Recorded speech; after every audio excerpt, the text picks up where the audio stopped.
this is the fit that I use. I didn't even rename it because I'm a dingus. So it's a pretty standard hunting Loki that you'll see, right? I like to do the heavy missiles as opposed to like a ham fit. Ham fits are also fine. But the reason I like the heavy missiles is because you have a much longer range and you can really abuse the stasis webifiers, right? We'll get into that in a second, but we do the heavy missiles. Also, the thing that's really nice about the Loki as opposed to like the Tengu is with the Tengu, you're kind of soft locked into kinetic damage. You get a smaller bonus to the other damage types. With the heavy missiles, this isn't so much about DPS, it's about volley. So the volley seems kind of low, but what you're getting is, again, damage selectability. So you can shoot into a given resist hole, and that volley is going to be much more meaningful, right? So from there, we're going to go with the double webs. Double webs are going to help with application because heavy missiles don't really apply for shit. But if you've got somebody double webbed while you're shooting them, suddenly you're going to apply a lot better, right? We go with the true Sanchas as opposed to, say, Fed Navies because the range is more important than the speed that, like, the degree to which you're slowing them down, right? So we want as much range as we can. We're getting 34 kilometers cold without any links or anything like that, which also is going to necessitate the Fed Navy disruptor. You could go, I think you can get like a Sancha disruptor on there if you want to like really go for big air, but you want to try and match your web range with your point as much as possible, right? So that like you can again fully abuse your web range, right? Now, if you're shooting bigger targets, you maybe only need to put one web on them. It's nice to have a web free in case like a buddy shows up or like there's a saber or something. You can web that off of you. But with double webs, you're going to be able to apply to smaller targets pretty good. So we do the double Ancil current routers. I go for the double tech ones because I'm cheap. That's why. But it also, you get a polycarb on there for a little bit more speed. And then the lows. Zach, I see your question. I will talk about it in a second. The lows, we have a nano. We have a meta damage control for fitting and for a little bit more tank faction BCUs for fitting more than anything. With this fit, with this character, I am using a 1% CPU implant.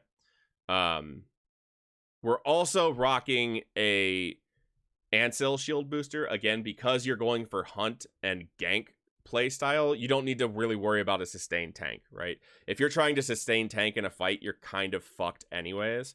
So the Ancil is going to be plenty. For the propulsion, we do the interlaced nanofibers for the align. We do launcher for obvious reasons. We're doing covert reconfig because we want to be able to use the covert ops cloaking device.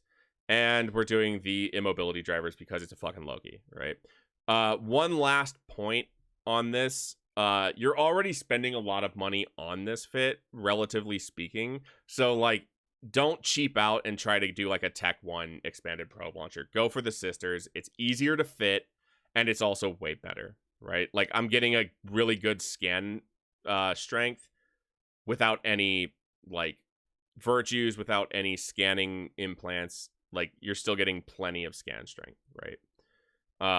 So that's the fit and pretty much why I choose to do it. So Zach is asking, why go with heavy missiles instead of arties if I'm going for alpha?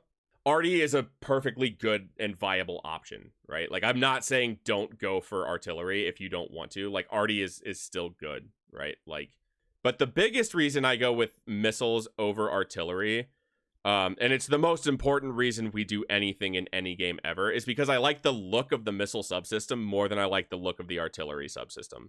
That's the big reason, right? That's the truth. I just think the missile one looks cooler. They're both viable. They're both good. There it is. Okay, so here's the arty fit Loki, right? And it's very similar, right? So this one, I'm doing an extender instead of a booster, which is not super great. You could get an XLASB on there, but it's a bit more of a pain in the ass, right?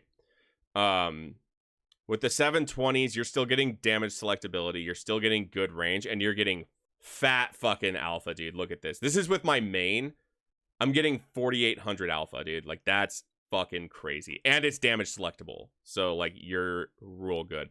Plus, you can load, like, bring some depleted uranium with you, and you're going to be gravy for, like, tracking little things like frigates and shit.